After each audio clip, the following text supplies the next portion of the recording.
What's on your mind?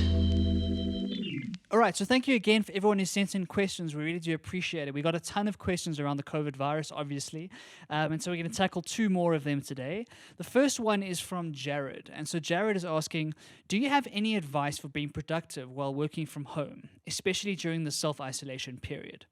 Now, this is a very key question because, as we mentioned, a lot of people are going to be working from home now, and it's a very different beast working at home when you've got the distractions of the TV and your bed and the pantry with all the junk food in it. It's very different to working in an office environment, which is kind of built for productivity and built for trying to keep you in your seats at your desk.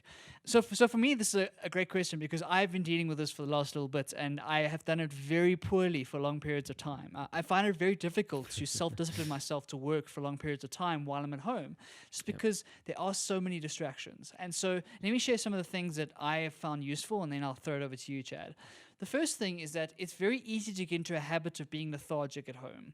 So it's important that if you want to be productive during that day, that you still get up in the morning and you do your normal routine as normal. So you get out of bed, you make your bed, you brush your teeth, you get into decent clothes, etc.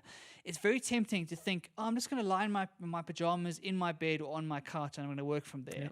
And that can be fun, but what I've found from my experience, it doesn't really work. You're not as productive because your mind hasn't made that shift to like, cool, now I'm in work mode. And so those kind of mini shifts when it comes to the clothes that you wear, the time you wake up, the place that you work, those are important psychological shifts to let your brain know, okay, cool, I'm no longer in relaxation mode, I'm now working into work mode. And so those changes in context I found very, very important.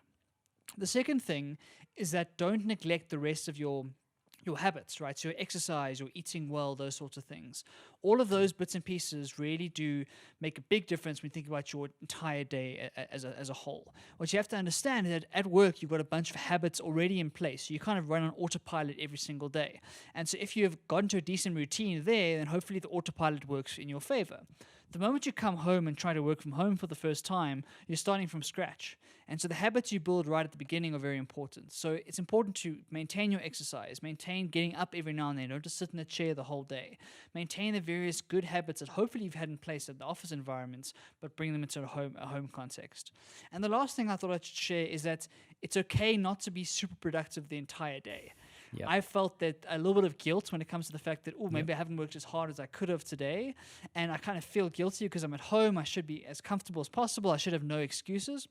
It's important to remember that when you're in an office environment, I certainly remember it when I was there, there's a lot of time that we waste in an office without realizing we're wasting it, right?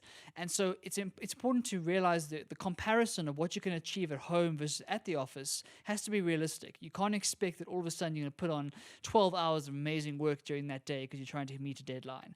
So be kind to yourself and take those routines seriously. That would be my advice. What do you think, Chad? I mean, I think you've hit the nail on the head there, Barry. There's not a whole lot that I can add. In terms of contributing what I've found most value on, I feel like getting showered and getting changed in the morning is the most important thing. I think a lot of the time we're like, nah, you know what, I'll just kind of rock onto the laptop and, start even an hour earlier and just start working. But by midday, you really just feel lethargic. You feel a bit out of it. And so for me, getting into the shower, changing into clothes that you would, normally work into, that's been a powerful change for me.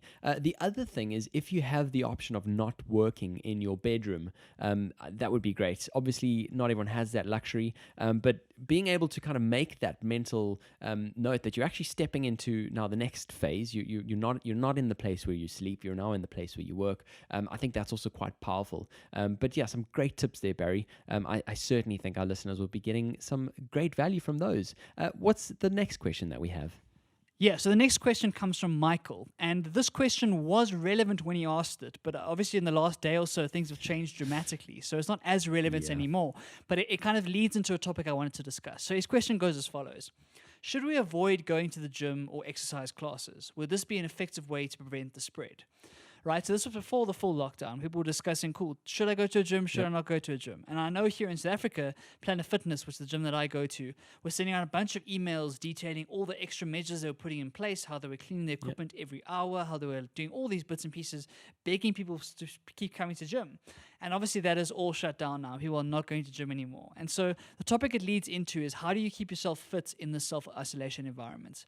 So as we said, it's very important to keep yourself like active as best you can. And now you can't really go running with your mates. You can't go to the gym. You can't do various things you would normally do to exercise. So a lot of your exercise is going to be confined to your own house. So the question is, can you find some sort of form of activity, some sort of form of physical work to keep yourself fit and active during this period? And the amazing thing about this is that the internet is your best friend. There are so many amazing online programs out there Definitely. where you can watch a video, you can do even live classes with people. I've seen like the EFC gym here start to do live classes where you can like stream in live to various things. There's lots of yoga online you can do. There's tons of things online that you can do to keep fit and active, even without any equipment or without any space. And so what I would encourage you to do is do some Google searching, do some research, and try and find the little thing that matches your personality or that kind of matches your fitness level. And then give yourself like a 21-day challenge, for example, to try and do something every single day. It's a huge step forward to make sure you don't go insane during this period. Like your physical well-being and your physical activity matters a lot when you look at your mental state throughout this period. Yeah, it's all so easy to just slip into that I'm at home now, and it's a weird one. When you're at work, somehow you find time to squeeze a gym session in, but somehow when you've got all this extra time where you don't spend hours commuting to work every day, it's so much easier to put it off, and it's so important not to. So yeah, great idea there. I think those who rely on weights, primarily for their fitness regime are gonna struggle a bit in this time. And yeah, I mean, if you can get your own little weights kits, that would be great.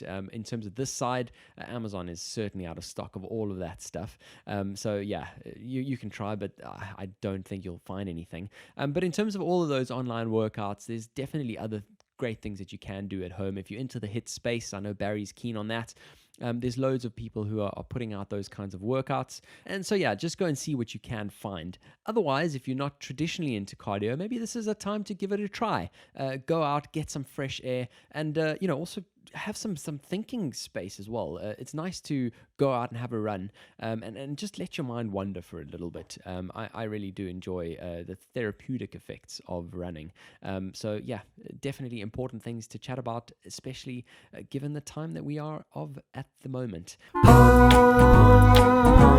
across the pond.